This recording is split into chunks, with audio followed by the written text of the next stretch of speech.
ให้ดูสัตว์ก่อนอย่างแรก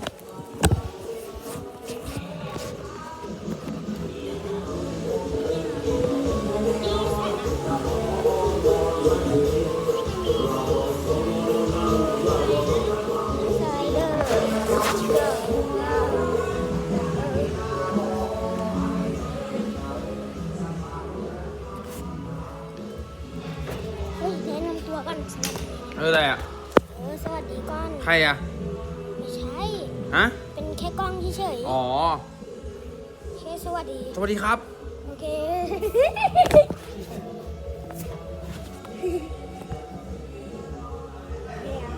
บ๊ายบายครับ